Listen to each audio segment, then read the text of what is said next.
I'm looking at the cover of Forbes right now.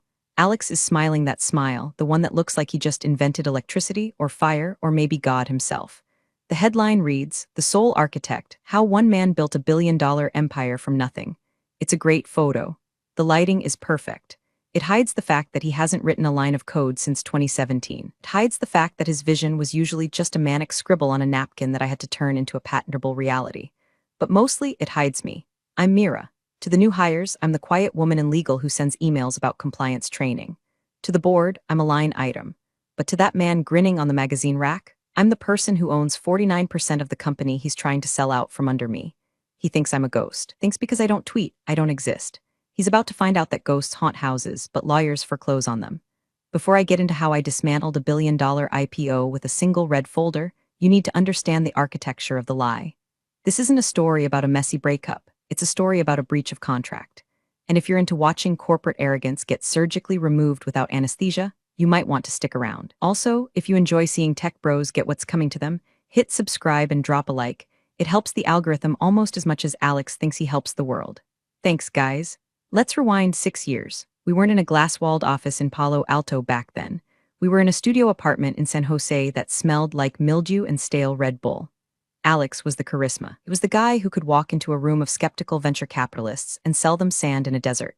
He had the energy of a golden retriever with an MBA. I was the skepticism. I was the one who read the fine print, the one who understood that a revolutionary idea is worthless if you don't own the IP. I remember the night we drafted the Origin Pact. It wasn't on a napkin. I don't do napkins. It was on my beat-up MacBook Pro, sitting on a mattress on the floor because we'd sold the bed frame to pay for server costs. "We need a clean split," Alex had said, pacing the room. He was wearing the same hoodie he'd worn for 3 days. Investors get spooked by co-founders who are dating, Mira. They see it as a liability. If we break up, the company breaks up. That's the narrative. So change the narrative, I said, my fingers hovering over the keyboard. I wasn't emotional about it. I've never been the type to cry over logistics. I view relationships, business and personal, as a series of agreements. You be the face, I'll be the structure. You take the meetings, the press, the glory. I'll take the paperwork, the patents, the back end. You're okay with that? He stopped pacing and looked at me. His eyes were wide, blue, and seemingly sincere. You're okay being invisible? I don't need to be seen, Alex. I need to be secure. So I wrote it, the founder's agreement. It wasn't a generic template downloaded from LegalZoom. It was a masterpiece of defensive legal engineering. I structured it so that, while Alex held the voting rights for the day-to-day operations, allowing him to strut around like the king of the castle, my equity was tied to the intellectual property itself. Here is the specific clause, Clause 14b, that he didn't bother to read closely because he was too busy dreaming about his future TED talk. In the event of dilution, restructuring, or sale, the Class B equity held by the silent partner Mira retains veto power over the transfer of core intellectual property assets, regardless of current employment status. Basically, he could run the company. He could fire people. He could pick the color of the logo, but he couldn't sell the engine without the mechanic's key. And I held the key. "Sign it," I told him, handing him the printed copy. The printer was low on toner, so his signature came out a little faint, a faded promise. "You really don't trust anyone, do you?" He laughed, scratching his name across the bottom. "I trust paper," I said. "Paper doesn't forget." For the next 5 years, the arrangement worked. We were a machine. Alex was the lone genius the Valley loved to worship. He was on podcasts, he was on panels, he was mingling with Musk and Zuckerberg. I was in the background, filing patents under the company name, structuring our tax liabilities, ensuring that every piece of code and every algorithm was bulletproof.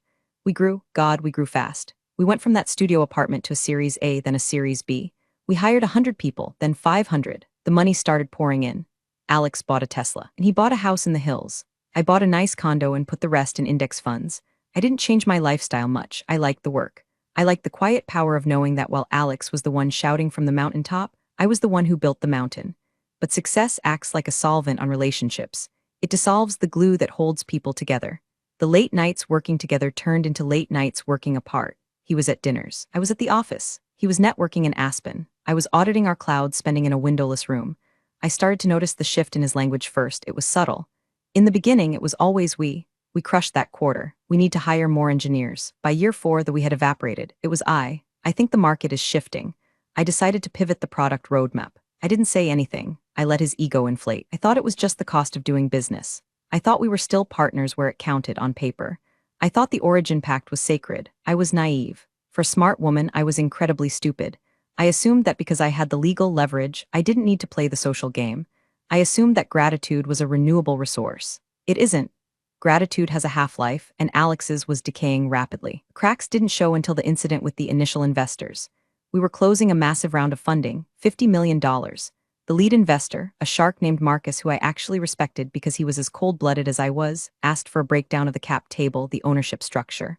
I prepared the document. It clearly showed Alex 51%, Mira 49%. 2 hours before the meeting, Alex came into my office. He closed the door. Didn't sit down. Mira, he said, adjusting his $500 designer glasses. We need to talk about the cap table. What about it? I asked, not looking up from my dual monitors. It looks complicated for Marcus. It's not complicated, it's math. I own half the company. You own half plus the voting rights. Right, he waved his hand dismissively. But the optics, it makes it look like I'm not fully in control. Marcus invests in founders. Mira, singular, the lone wolf myth. It's what gets the valuation up. So what are you suggesting? I finally looked at him. Let's just hide your column for this presentation. We'll list it under reserved equity pool or something. Just for the pitch, we can fix it later. My stomach tightened. In the legal world, hiding columns is a polite way of saying fraud, but I looked at him. This was the man I had built everything with, the man I had shared a mattress on the floor with. He looked stressed, he looked desperate to close this deal. Fine, I said, my voice flat, but I want a side letter acknowledging the discrepancy, signed by you, dated today. He rolled his eyes, always the lawyer. Fine, he signed the side letter. I hid the column. We got the money, that was the first compromise, the first brick removed from the foundation. I didn't know it then, but I had just given him permission to erase me. I thought I was protecting the company. In reality, I was handing him the eraser. He walked out of that meeting beaming, high on the adrenaline of a closed deal. He hugged me in the hallway, a quick one-armed squeeze that felt more like a football coach congratulating a water boy than a partner hugging a co-founder. We did it, he whispered. Then he corrected himself. I did it. He didn't think I heard him, but I hear everything. That night, I went home and pulled out the original hard copy of the founder's agreement from my fireproof safe. I sat on my floor, drinking a glass of lukewarm water, and read it again. Clause 14b. It stared back at me. In the event of dilution, I traced the words with my finger. I didn't know why I felt so uneasy. We had the money, we were successful, but something in the air had shifted. The smell of ozone before a lightning strike. I put the document back in the safe. Locked it, then I did something I hadn't done in years. I backed up my entire email history to an external hard drive, every thread, every attachment, every love you, thanks for saving my ass text message from 2018. I didn't know why I was doing it. Call it instinct. Call it paranoia. Call it the subconscious realization that the man on the magazine cover was no longer the man I knew. The erasure had begun, and I was the only one who could see it happening. The romantic breakup happened 3 months after the funding round, and honestly, it was less dramatic than canceling a gym membership. There were no throwing plates, no screaming matches. Just a quiet dinner at a sushi place where the lighting was too dim and the fish was too expensive. I think we've grown apart, Alex said, poking at a piece of yellowtail with his chopsticks. He wouldn't meet my eyes. He was looking over my shoulder, probably checking his reflection in the window or scanning the room for someone more important than me. We work together 18 hours a day, I replied, sipping my tea.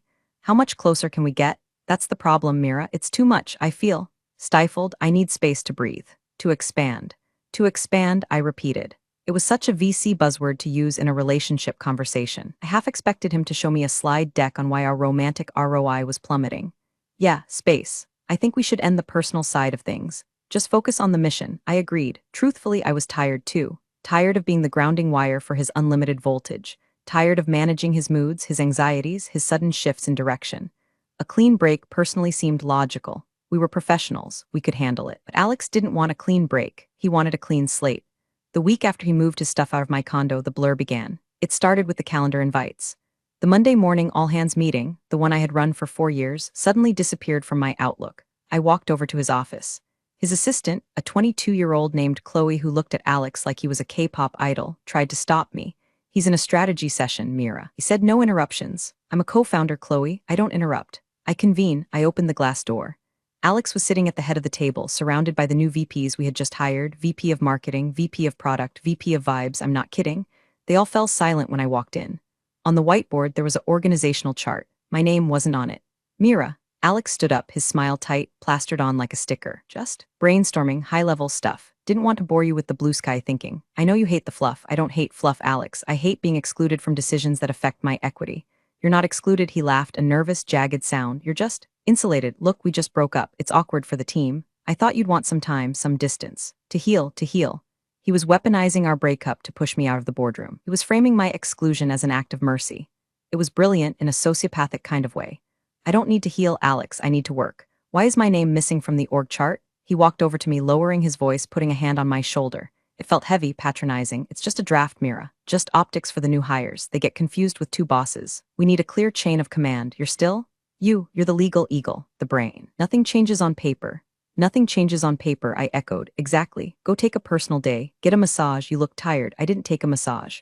I went back to my desk and logged into the admin console. That's when I saw it. My permissions had been altered. I used to have super admin status on everything: Jira, Slack, the codebase repositories. Now, I was read only on half the channels. I tried to access the Executive Strategy Slack channel. Access denied. I tried to pull the latest financial projections from the shared drive. Request permission from owner. The owner was Alex. I sat there, the glow of the monitor washing over my face, feeling a coldness spread through my chest. This wasn't an oversight. This was a siege. He was systematically cutting the lines of communication, bricking me up inside my own castle.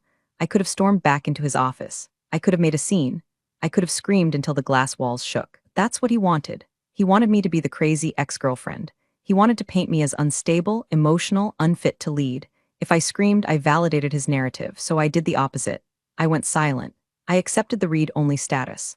I stopped showing up to the meetings I wasn't invited to. I stopped correcting his lies in the group chats. To the outside observer, it looked like I was checking out, like I was a scorned woman retreating to lick her wounds. But in reality, I was digging in. I started a new document on my personal laptop. Title: Breach Log. Date: October 14th. Event: removed from executive Slack. Evidence: screenshot attached. Date: October 20th. Event: denied access to Q3 financials. Evidence: email chain with CFO. Date: November 2nd. Event: Alex credits himself as sole inventor of the core algorithm in TechCrunch interview. Evidence: audio file and transcript. I became a ghost in the hallways. I'd walk past the new hires and they wouldn't even make eye contact. They didn't know who I was. To them, I was just some legacy employee from the early days who hadn't been fired yet. Just legal. One afternoon, I was in the break room making coffee. Two junior developers were standing by the espresso machine, talking loudly.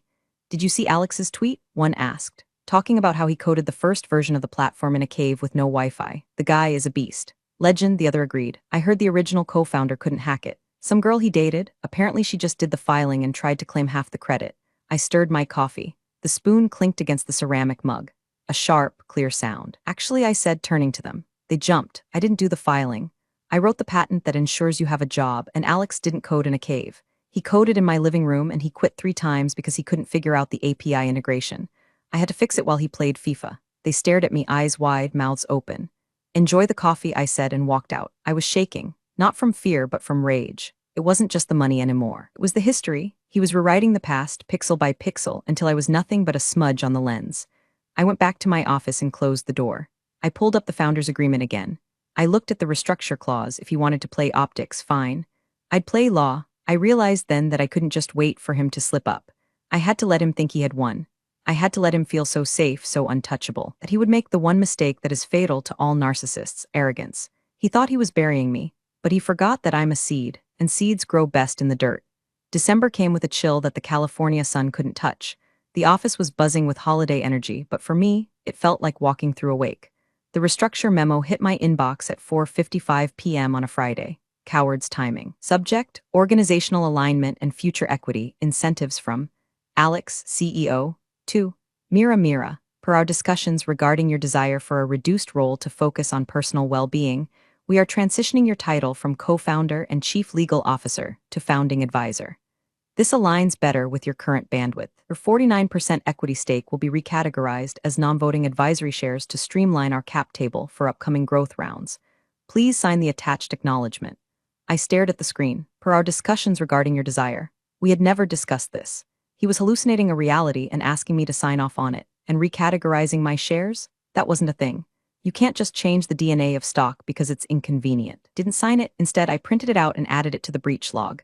Then came the bonus meeting. Every year since the garage days, we took a $100,000 performance bonus if we hit our targets. We had crushed our targets this year. Revenue was up 300%. Alex called me into his office. He wasn't alone. The new CFO, a guy named Brad who wore fleece vests and used the word synergy unironically, was there too. Mira. Alex smiled, but it didn't reach his eyes. Great year, really. We appreciate everything you've done to maintain the filing cabinets. Brad chuckled. I didn't.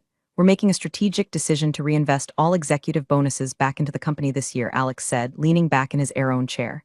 Runway is king, right? We want to show the board we're lean. So no cash bonuses for C-suite. I assume this applies to you too, Alex, I asked. Of course. He said smoothly, I'm taking 0. We're in this together. 2 weeks later, I would find the expense report where he reimbursed himself $120,000 for travel and representation, including a week in the Maldives, but I didn't know that yet. However, Alex continued, we want to celebrate the team. So instead of the cash, we're throwing a massive end-of-year bash, a real culture builder. The massive bash happened 3 days later. It was in the break room. He had ordered 20 Domino's pizzas, pepperoni and cheese. The boxes were stacked on the ping-pong table, grease staining the cardboard. There were coolers of Bud Light and lukewarm La Croix. Listen up, everyone, Alex shouted, standing on a chair, holding a slice of pizza in one hand and a beer in the other.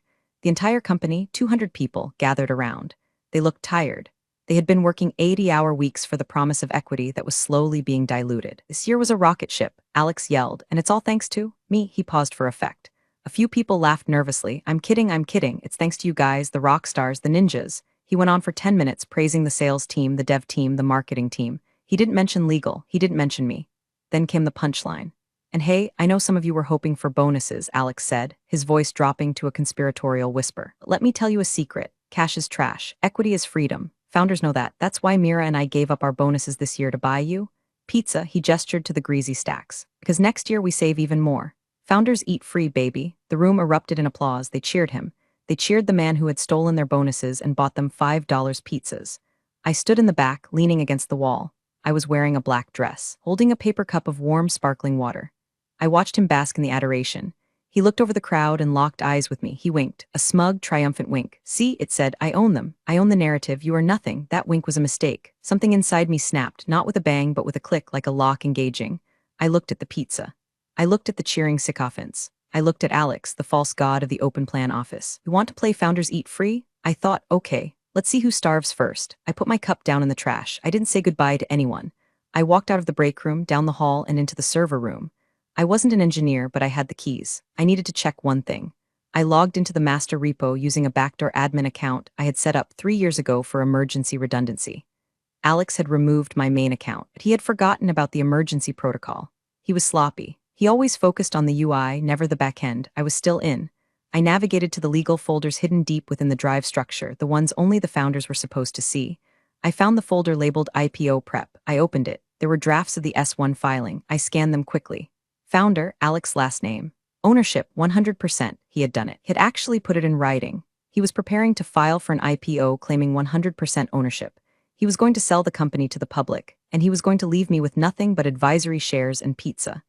I felt a cold smile spread across my face. It wasn't a happy smile. It was the smile of a butcher sharpening a knife. If he had kept me at 49%, he could have been a billionaire. He could have had it all. But he had to have the credit. He had to be the sole architect. He had just committed securities fraud, and he had done it on a server I had access to. I pulled a USB drive from my pocket. I copied the folder. Then I walked out of the building. The cool California night air hit my face. I took a deep breath. It smelled like exhaust and jasmine. I took out my phone and dialed a number I hadn't called in 2 years. Hello? A voice answered. It was gritty, tired. Simon, I said, it's Mira. I need a contract lawyer, not a nice one. I need a wartime consigliere. Mira, I haven't heard from you since the Series A. Is everything okay? No, Simon. Everything is perfect. I'm about to burn a unicorn. Simon introduced me to a man named Elias. Elias didn't have a glass office. He worked out of a brownstone in San Francisco that smelled like old leather and pipe tobacco. He was 70 years old, wore suspenders, and had eyes that looked like they had seen every variety of human greed and found it boring. So, Elias said, adjusting his spectacles as he looked over the stack of documents I had brought. He wants to take it public. And he says he owns it all. That's the summary, I said, and you have this? He tapped a finger on the yellowed, coffee-stained original founder's agreement. The Origin Pact. Cute name. It was a joke, until it wasn't. Elias hummed. Spent the next 3 hours reading. He didn't speak, he just turned pages. The only sound in the room was the ticking of a grandfather clock and the rustle of paper. I sat there, hands folded, watching him. This was the surgery. He was diagnosing the patient to see if there was anything worth saving or if we were just going to harvest the organs. Finally, he stopped at page 42. Here, he said, his voice raspy. Clause 14b is good. The IP veto. But have you looked at Clause 19? The cure period? I wrote it, I said. If one party breaches the agreement, they have 30 days to cure the breach after notification. If they don't, the aggrieved party can trigger accelerated vesting or dissolution. Right. But look at the amendment you filed in year 2. The one regarding the patent assignments. I frowned. I remembered that amendment. He had done it to satisfy a paranoid IP lawyer from a potential acquirer who eventually walked away. What about it? It says, Elias reads slowly, that in the event of a material misrepresentation of ownership to third parties, specifically investors or regulatory bodies, the cure period is waived. And he looked up at me, a glimmer of amusement in his eyes. The IP assignment becomes voidable retroactively. I froze. Retroactively? I whispered. I thought it just stopped future transfers. No, Elias smiled, revealing crooked teeth. The way you phrased it shall be deemed void ab initio. It means if he lies about owning it, the legal fiction is that the company never owned the IP. It reverts to the inventors. Plural. My heart hammered against my ribs. I'm listed as co-inventor on all 7 core patents. Exactly. If we can prove he lied to investors, which, based on this S1 draft, is about to do on a federal level, then the company doesn't own its own product. You do, and he does, as individuals, jointly, which means he can't sell the company, because the company is an empty shell. It's a car without an engine. I sat back, the realization washing over me like ice water. It was the nuclear option. If we triggered this, the IPO wouldn't just fail, the company would implode. The stock would be worthless, the employees. One's cheering for pizza. They would lose everything too. I hesitated. The employees, I said, they're innocent in this. Elias looked at me over his glasses. Collateral damage, Mira. Do you want to save them or do you want justice? You can't have both. Not with a cancer this deep. I thought about the pizza party. I thought about the founding advisor memo. I thought about the wink. He built this on my back, I said softly. If he wants to burn me. He burns the house down. Good, Elias said. Now we need to build the trap. We can't just sue him now. He'll settle, offer you a payout, make it go away quietly. You want to hurt him? You let him walk all the way to the edge of the cliff. You let him file that S1. You let him stand in front of the world and claim he's the king. And then we push. The next 2 months were a blur of double lives. By day, I was the submissive founding advisor. I came into the office. I smiled. I signed the meaningless compliance forms Alex sent me. I let him see me defeated. Glad to see you're on board, Mira, he said one morning, stopping by my desk. He was wearing a new suit. Italian. The IPO roadshow kicks off next month. Big times. I'm happy for you, Alex, I said, typing on my keyboard. I wasn't typing work. I was transcribing a time-stamped audio recording of him admitting to the board that he handled the Mira situation. Yeah, well, we'll make sure you're taken care of, he said vaguely. Maybe get you a nice severance package once we go public. You could travel. Eat, pray, love style. That sounds nice, I said. I've always wanted to see Italy. Great food, he grinned, ciao. By night, I was with Elias. We were building the injunction packet. It was a masterpiece of litigation. We compiled every email where I discussed the IP. We compiled the original assignment documents. We compiled the side letter he signed about the optics. We also found something else. A small detail, but a deadly one. The founders' agreement had a renewal clause. Every 5 years it had to be reaffirmed or it auto-renewed.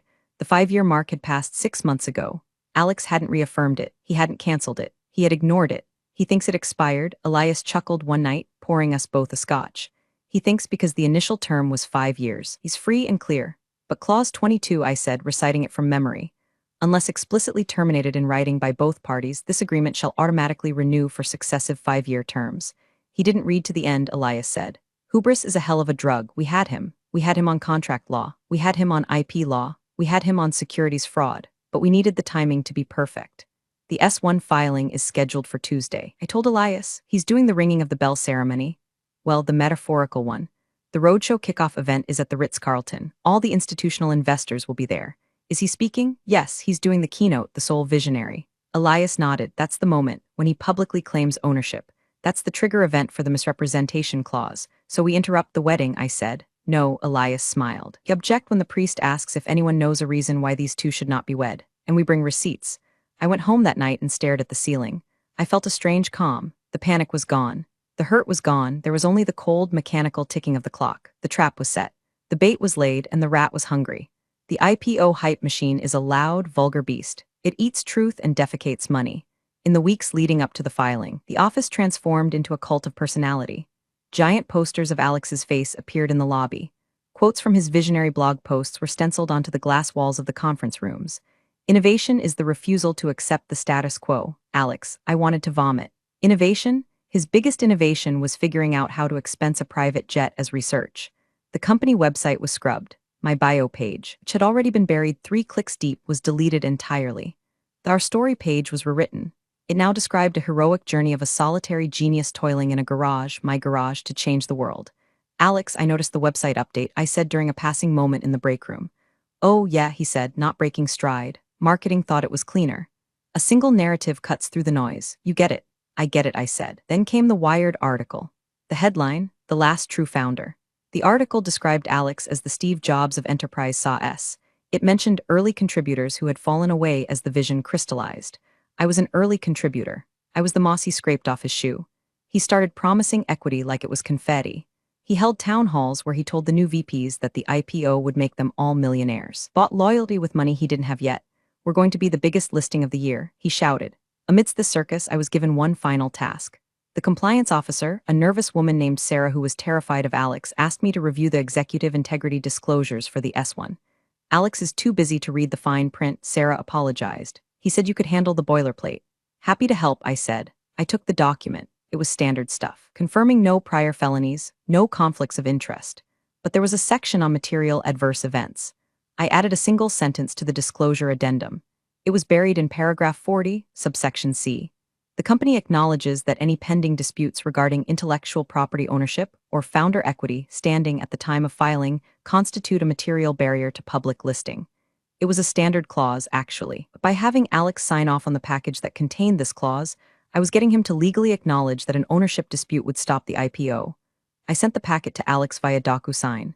Subject, final compliance sign-off, urgent body, just the standard disclosures, Alex. Need your signature to clear the S1 filing for Tuesday. Mira, he signed it in 3 minutes. He didn't read it. He saw standard and urgent and clicked the button. Ping. Notification, document completed. I downloaded the signed copy. I saved it to 3 different hard drives. That afternoon, I walked by the sales floor. The bros were high-fiving. They had a countdown clock on the wall, days to IPO, 04. They were picking out colors for their Lamborghinis. I felt a pang of pity for them. They believed the myth. They didn't know that they were passengers on the Titanic, and the captain had just sold the lifeboats to pay for a better uniform. I ran into Brad, the CFO, by the elevator. Exciting times, Mira. He beamed. You must be proud, even with the step back, it's still your baby in a way. It is, I said, it's very much my baby. And you know how mothers are, they're very protective. Right, he laughed, checking his watch. Hey, are you coming to the kickoff at the Ritz on Tuesday? Alex wasn't sure if you'd want to come, that it might be boring for you. Oh, I wouldn't miss it for the world, I said. I love a good show. Great, I'll make sure you're on the list. Maybe in the back row, less glare from the stage lights. The back row is perfect, I said. I like to see the whole room. I went back to my desk. I had one more call to make. I dialed the number of the one person Alex was truly afraid of, not a lawyer, an investor, the original investor. Marcus. He had been the lead on our Series A. It was the one Alex had tried to hide me from with the optics lie. But Marcus was smart. He had always asked me tough questions during board meetings, questions Alex couldn't answer. Mira, Marcus answered on the second ring. To what do I owe the pleasure? I assume you're calling to celebrate the upcoming liquidity event? Not exactly, Marcus, I said. I'm calling to give you a heads up. As a courtesy. Because you were the only one who treated me like a human being. Heads up about what? His voice sharpened instantly. Do not buy the IPO allocation, Marcus, and if you have friends in the institutional round, tell them to ask about the IP assignment chain. Silence, long, heavy silence. Mira, Marcus said slowly. Are you telling me there's a defect in the asset? I'm telling you there's no asset. Alex is selling a ghost. If this is true, that's fraud. I know, I said. See you on Tuesday. I hung up. The machine was humming. The gears were turning. The countdown clock on the wall ticked down. Days to IPO, 03. Alex was in his office, practicing his speech in the mirror. I could see him through the glass. He looked like a king. I looked at my reflection in my monitor. I looked like an executioner. The day before the roadshow kickoff, the office was frantic. People were running around with headsets, caterers were bringing in trays of appetizers for pre-parties. The air conditioner was struggling to keep up with the body heat of 200 anxious millionaires in waiting. I found Alex on the balcony. He was smoking a cigarette, something he only did when he was terrified or triumphant. Judging by the manic tapping of his foot, it was a mix of both. You don't smoke, I said, stepping out into the smoggy afternoon. Old habits, he exhaled, the smoke whisking away into the city skyline. He didn't look at me. Tomorrow's the big day. Mira, the culmination of everything. Is it? I leaned against the railing. We were 6 floors up. The cars below looked like toys. Alex, are you sure about the filing? The S1 is everything. Accurate? He finally looked at me, annoyance flickering in his eyes. Jesus, Mira, not now. Legal has reviewed it. Compliance has reviewed it. You reviewed the disclosures. Why are you trying to kill my vibe? I'm not trying to kill your vibe. I'm asking if you're sure you want to claim 100% ownership. You know that's not true. He laughed, a harsh, barking sound. He dropped the cigarette and crushed it under his Italian loafer. It is true in every way that matters. I built this brand. I raised the capital. I led the team. You were helpful in the beginning, but you're an advisor now. You have your shares. You'll get rich. Why do you care about the title? It's not about the title. It's about the law. If you file that document tomorrow, you are committing perjury and fraud. I'm giving you a chance, Alex. Amend the filing. List me as a co-founder. Acknowledge the IP split. We can still do the IPO, but we do it honestly. He stepped closer, invading my personal space. He smelled of mints and stale tobacco. Listen to me closely. The narrative is set. The train has left the station. If you try to derail this now because of your ego, I will bury you. I will sue you for breach of fiduciary duty. I will paint you as a hysterical, jealous ex who couldn't handle the pressure. No one will hire you in this town again. Do you understand? I understand, I said softly. Good, now go home, get some rest, buy a new dress for tomorrow, try to look happy. He turned and walked back inside, sliding the glass door shut. He didn't look back. I stood there for a moment, watching the traffic. He had made his choice. He had chosen the lie. I pulled out my phone. I had a text from Marcus. Marcus, we need to talk now. Meet me at the Battery. The Battery was a private club for the tech elite. Dark wood, leather chairs, and enough net worth in one room to buy a small country. I met Marcus in a corner booth. He was drinking a martini. He didn't look happy. I made some calls, Marcus said, skipping the pleasantries. I pulled the patent filings from the USPTO database. Your name is on every single one. First position, yes, I said, and I looked at the cap table Alex sent to the syndicate. Your name is nowhere near the voting block. No, Marcus took a sip of his drink. He looked at me with a mixture of respect and fear. If you blow this up tomorrow, Mira, everyone loses. My firm loses. The employees lose. The market takes a hit. If I don't blow it up, I said, I lose. I lose my life's work. I lose my integrity. You lose too, Marcus. Because when the SEC finds out, and they will, they'll claw back every cent and you'll be named in the class action lawsuit for lack of due diligence.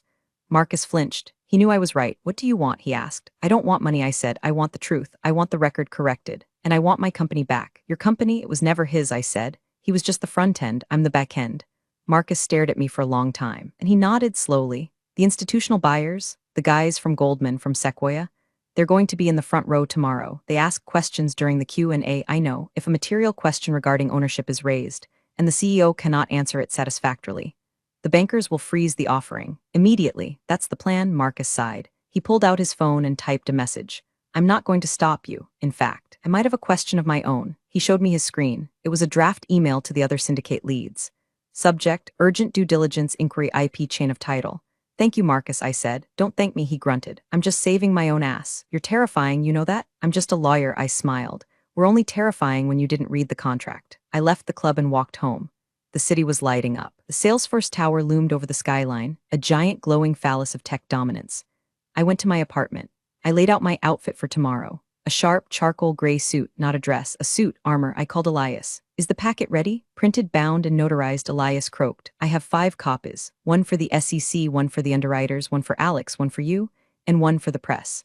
Bring them to the Ritz at 8 a.m. I'll be there, wearing my funeral tie. It's not a funeral, Elias, I said, looking at the city lights. It's an exorcism. I didn't sleep that night. I sat in my living room watching the sun rise over the bay. The sky turned from black to bruised purple to blood orange. It was IPO day. The day Alex became a king, or the day the castle fell. The Ritz-Carlton ballroom smelled of roasted coffee beans and fear. It was 8:30 a.m. The room was packed with the suits. Investment bankers in bespoke navy wool, VCs in Patagonia vests, and industry analysts tapping furiously on iPads. At the front of the room, a massive screen displayed the company logo, a stylized A for Alex, presumably, though he claimed it stood for Apex. The word vision was projected in bold sans serif font. I stood near the back by the coffee station. I was wearing my charcoal suit. My hair was pulled back in a tight, severe bun. I looked like I was there to audit the catering, not destroy the host. Elias was next to me. He looked out of place, like a 19th century undertaker who had wandered into a TED talk. He had a battered leather briefcase at his feet. The vultures are circling, Elias murmured, watching a group of Goldman Sachs bankers huddle in the corner. They were whispering, looking at their phones. Marcus sent the email, I said. Good, look at them. They're nervous. Bankers hate surprises. I scanned the room for Alex. He was near the stage, surrounded by his sycophants, Brad the CFO, Chloe the assistant, and a team of PR handlers. He looked manic. His eyes were bright, his gestures too large. He was laughing, but the sound was brittle. He spotted me. For a second, his mask slipped. He looked annoyed, maybe even a little scared. He gave me a curt nod, then turned his back to high-five a tech blogger. I checked my phone. 8:45 a.m. The presentation was scheduled for 9 a.m. I saw a ripple move through the crowd. A senior partner from one of the underwriting banks, a man with silver hair and a face like a hawk, checked his phone, frowned, and walked over to Brad. I couldn't hear what they were saying, but I saw Brad's face drain of color. He shook his head vigorously. He pointed at Alex. The banker looked skeptical. The whisper campaign is working, Elias noted. They're asking about the IP. It's just a rumor right now, I said. They need proof. They'll get it. I watched Brad scurry over to Alex. He whispered something in Alex's ear. Alex's head snapped up. He looked scanning the room, his eyes wild. He found me again. He started walking towards me. Steady, Elias whispered. Alex pushed through the crowd. He didn't look like a visionary anymore. He looked like a cornered animal. What did you do? He hissed when he got close enough. He kept his voice low, a rictus of a smile on his face for the benefit of the onlookers. What did you tell them? I didn't tell them anything, Alex. I'm just here for the show. Brad says the underwriters are asking about a cloud on title, about the patents. Did you call them? I don't have their numbers, Alex. You cut me out of those email threads, remember? Don't play games with me if you sabotage this. Ladies and gentlemen, a voice boomed over the PA system. Please take your seats. Presentation will begin in 5 minutes. Alex glared at me. We are going to talk after this, and you are going to sign a retraction, or so help me God. Break a leg, Alex, I said. He spun around and marched back to the stage. He adjusted his jacket, ran a hand through his hair, and put the mask back on. The smile returned, the confidence rebooted. He was a performer, and this was his final act. I took a seat in the back row, just as I had promised. Elias sat next to me. He placed the red folder on the table in front of him. The lights dimmed. The music swelled, some uplifting, generic electronic track that sounded like the future. The screen faded to black, then played a slickly produced video. It showed Alex walking on a beach, Alex coding, fake typing in a dark room, Alex looking thoughtfully at a whiteboard. Voiceover, one man, one vision, one future. I felt a wave of nausea. It was so blatant, so erased. The video ended. The lights came up. Please welcome, the announcer said, the founder and CEO. Alex, applause. It was polite, but not raucous. The tension in the room was palpable. The bankers were still checking their phones. Alex bounded onto the stage. He grabbed the microphone. Thank you. Wow, what a journey. From a garage in San Jose to the Ritz-Carlton. They said it couldn't be done. They said a single founder couldn't scale a platform this complex. But here we are. He paused for applause. He got silence. He faltered slightly. Right, so let's talk numbers. He clicked the clicker. A slide appeared, revenue growth. He started his pitch. He was good. I had to give him that. He was charming, articulate, passionate. If you didn't know he was a liar, you'd buy stock right now, but I knew. And the silver-haired banker in the front row knew something was wrong. Alex reached slide 10. Intellectual property and moat. Our platform is defended by a fortress of proprietary algorithms, Alex said, his voice rising. We own the stack. Top to bottom, no dependencies, no liabilities, just pure owned innovation. That was the line.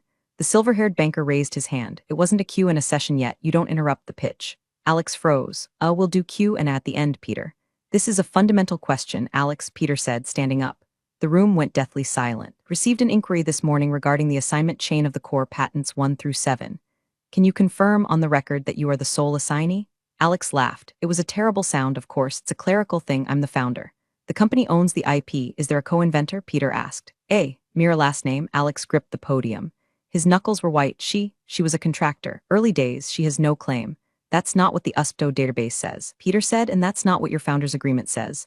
Alex looked at the back of the room. He looked at me. I stood up. I didn't shout. I didn't throw a drink. I just stood up, smoothed my suit jacket, and picked up the red folder. Actually, I said, my voice carrying clearly across the silent ballroom, I'm not a contractor. I'm the architect. And then I started walking toward the stage. The walk from the back of the ballroom to the stage felt like it took an hour. It probably took 30 seconds. The only sound was the clicking of my heels on the parquet floor. Every head turned. 200 people watching the ghost materialize. Alex looked like he was having a stroke. His mouth opened and closed, but no sound came out. He looked at security, but they didn't move. You don't tackle a woman in a $2,000 suit holding a legal file. You assume she belongs there. I stopped 10 feet from the stage, right in front of the row of bankers. Elias was a step behind me like my shadow. Mira, Alex croaked into the microphone. Feedback whined, sit down, we can discuss this later. We're discussing it now, Alex, I said. I didn't need a microphone because you're about to ask these people for $200 million based on a lie. I turned to Peter, the silver-haired banker. I handed him the red folder. Inside, I said, you will find the original founder's agreement, signed 6 years ago. You will find the IP veto clause, specifically clause 14B, and you will find the amendment regarding material misrepresentation.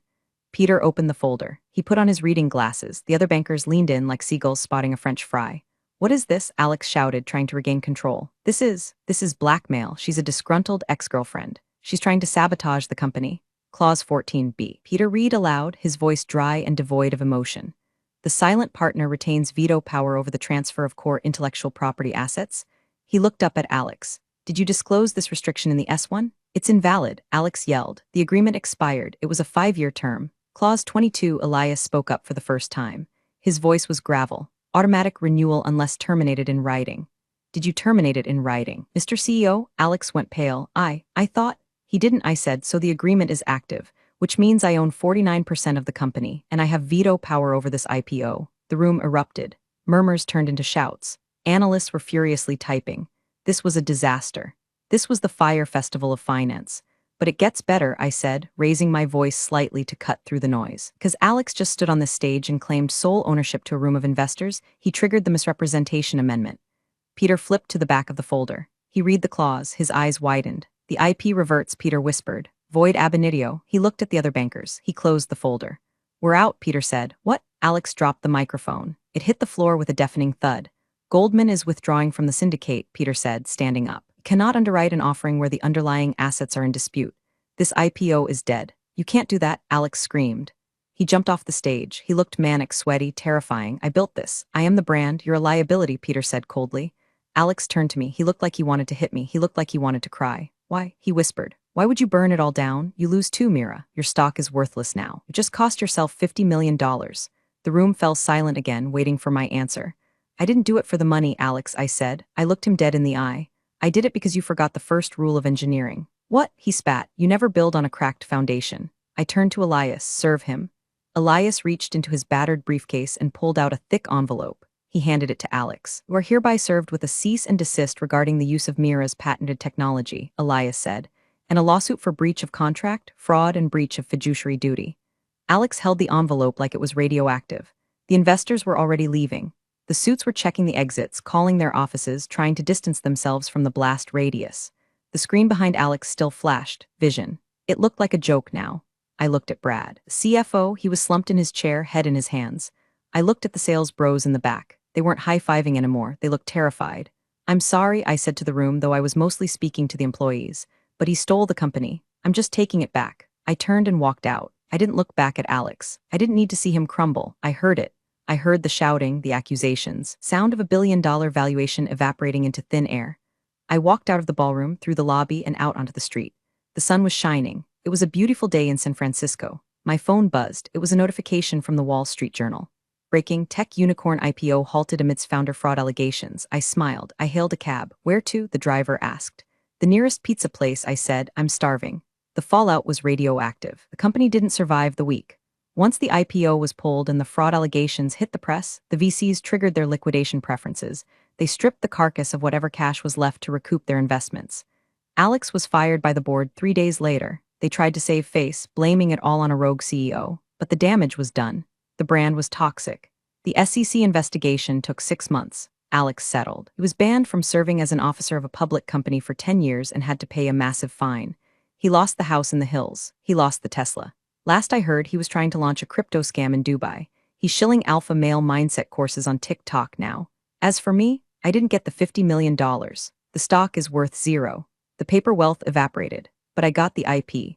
Because the misrepresentation clause triggered the reversion. I legally own the core code, all of it.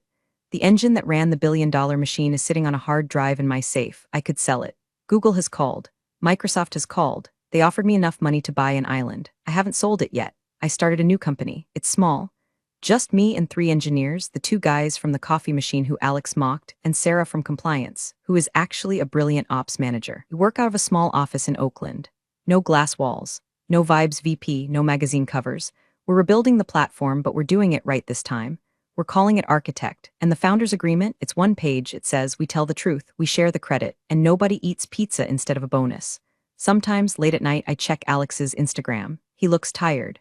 The filter can't hide the bags under his eyes. Posts videos of himself in a rented Lamborghini, talking about how haters and snakes tried to bring him down, but he's rising like a phoenix.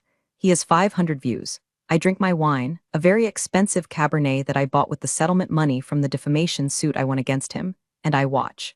He thinks he was the victim. He thinks he was a tragic hero brought down by a bitter ex. He'll never understand that he wasn't brought down by emotion. He was brought down by syntax. He was brought down by a comma he didn't read and a clause he didn't respect. A lot of people ask me if it was worth it, destroying a unicorn, losing the fortune, burning the village to kill the monster. I think about the founding advisor memo. I think about the pizza party. I think about the wink. I look around my small, quiet office. I own the lights, I own the chairs, I own the code. And most importantly, I own my name. Yeah, it was worth it. So, to all the soul architects out there, standing on stages, taking credit for work you didn't do, erasing the people who built your pedestal, a word of advice, check your paperwork. Because the ghost in the machine might just be holding the kill switch. And she's not smiling. Real power doesn't announce itself, it just acts. Mira's quiet precision, proving her legal ownership, showed us that true strength is in documentation, not declarations. You simply cannot sell what isn't yours. Appreciate you all for sticking through this one. See you in the next story.